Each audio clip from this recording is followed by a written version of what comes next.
ازيكم عاملين ايه وايه اخباركم ويا رب تكونوا بخير. جروس وقرارات ثوريه في نادي الزمالك. خلينا نتفق ان احنا في الاول وفي الاخر كزملكاويه، او انا سياستي عامه زي ما انتم عارفين ان انا ما عنديش فكره اهاجمك على طول او اطبل لك على طول. لا، الحلو انا هقول لك عليه حلو وجميل جدا وايجابي جدا، والشيء السلبي انا هقول لك عليه سلبي. انا لا ليا عندي يعني ما حدش عندي حاجه، انا ولا اعرف فلان الفلاني ولا بتصور مع فلان الفلاني ولا بروح النادي حكاه في فلان الفلاني. لا يا باشا، دنيتي زمالك. الزمالك تمام الدنيا تمام، الزمالك تمام الدنيا تمام بالنسبه لي. فزي ما بنتكلم عن سلبيات وبنهاجم لازم نتكلم عن ايجابيات.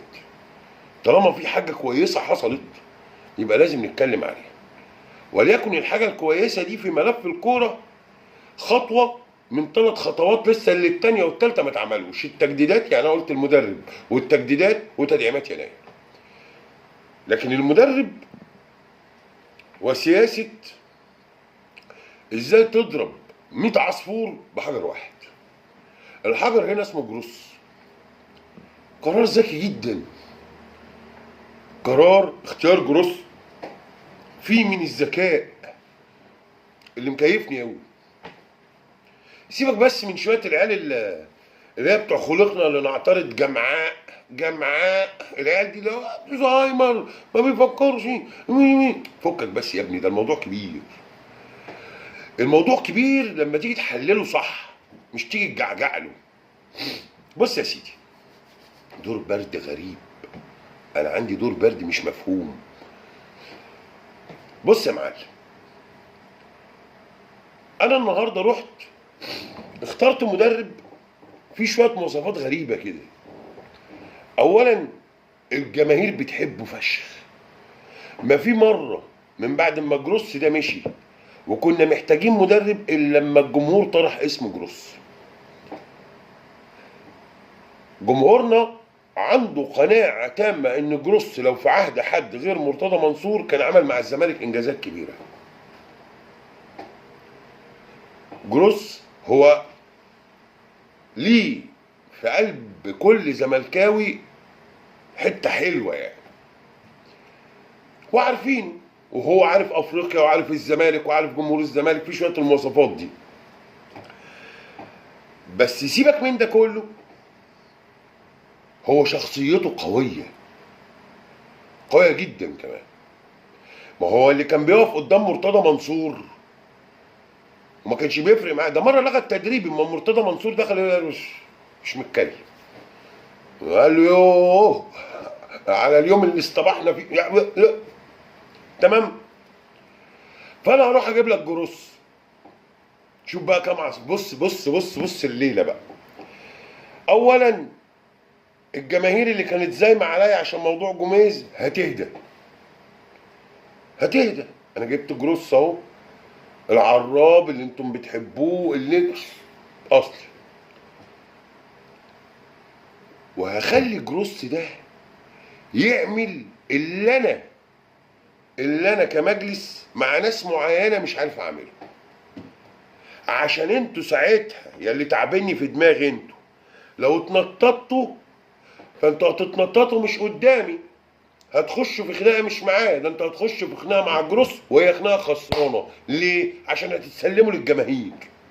يقوم يا معلم جروس يجي ويحضر ماتش المصري وينزل تاني يوم التدريب. لا ده واحد بقى يا عم، ده واحد بقى ايه، جاي نفسه مفتوحه ويسجل ايه اللي ينفع وايه اللي ما ينفعش. صباح الخير عم حازم امام الصغير، ارجع زي ما كنت في امبابه زي ما انت، مش عاوزينك، تعالى.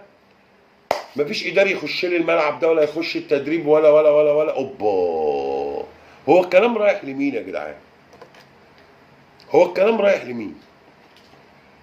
الكلام كده رايح لمين؟ مفيش اداري يخش، مفيش حد من مجلس الاداره يخش لي التدريب.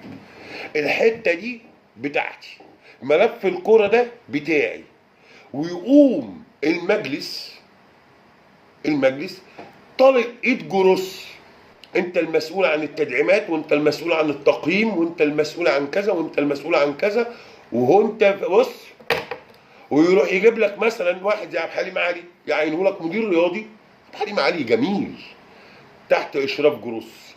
ها الكلام ليك يا جاره. انا ولا كنت هقدر اعمل ده غير بجروس.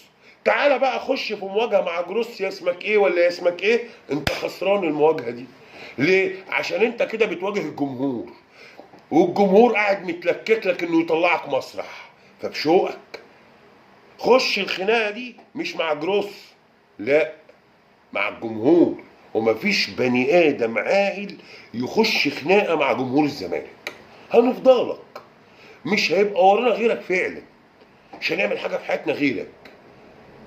اناء الليل واطراف النهار انت بتاعنا، بخش الخناقه دي.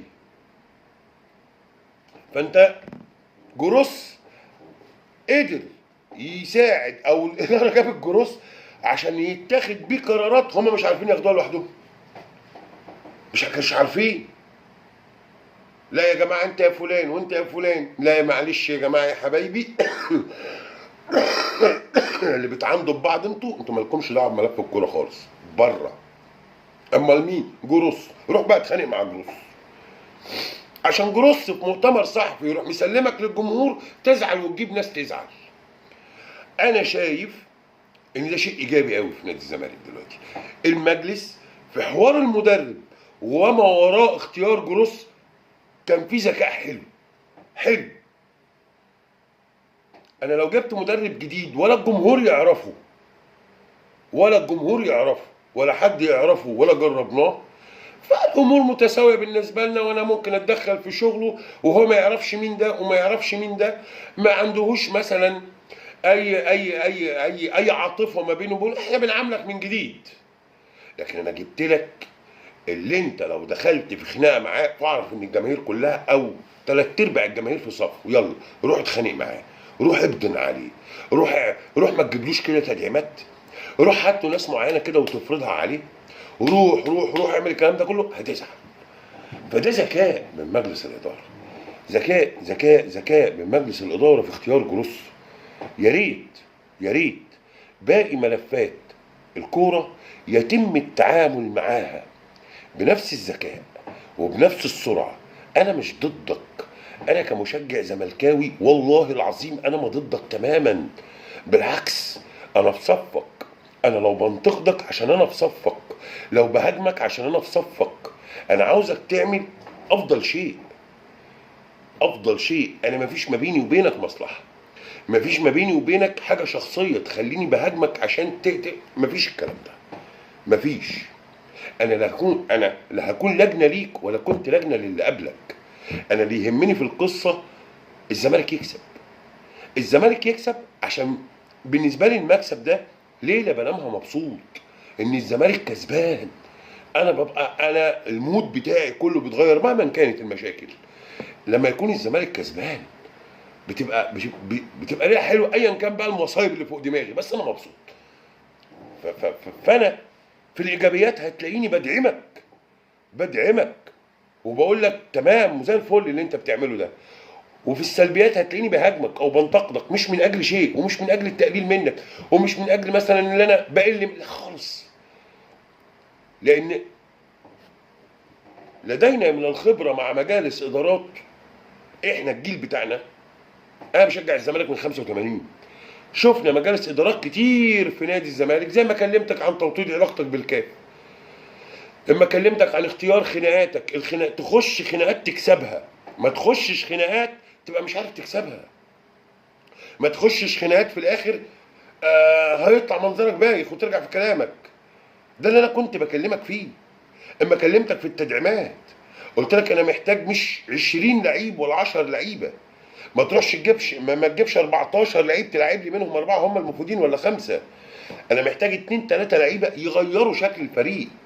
اما كلمتك عن تجديد زيزو لان زيزو لعيب مهم، وانا وانت عارفين ان هو ما طلبش 100 مليون، فانا دايما بكلمك في الشيء اللي لمصلحه النادي. فالنهارده اما انت عملت حاجه كويسه قوي زي موضوع جروس كاختياره كمدرب واختياره كاداري يدير ملف انت مش عارف تديره، يدير ملف انت مش عارف تفصل القوات اللي عندك اللي بتتخانق على الملف ده، فانت جبت لهم واحد كفيل انه يقول الجدع يقرب للملف ده وانا هنفخه. فده اللي عجبني في الموضوع بتاع جروس.